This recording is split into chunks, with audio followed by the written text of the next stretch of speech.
Number মনে রাখবো। Phone নাম্বারটা আমরা দেখি একটু সবাই মিলে, যে 44222322 এটা হচ্ছে ফোন নাম্বার। স্যার এটা কার ফোন নাম্বার?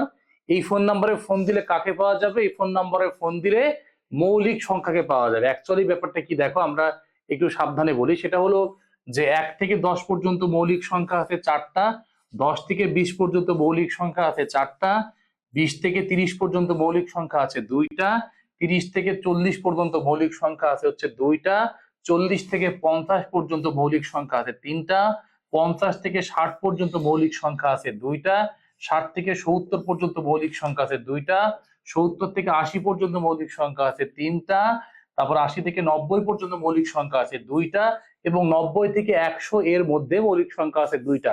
সো আমাদের প্রশ্নটা কি ছিল, যে 1 থেকে 10 এর মধ্যে কয়টি মৌলিক সংখ্যা আছে? অ্যান্সার হবে 4।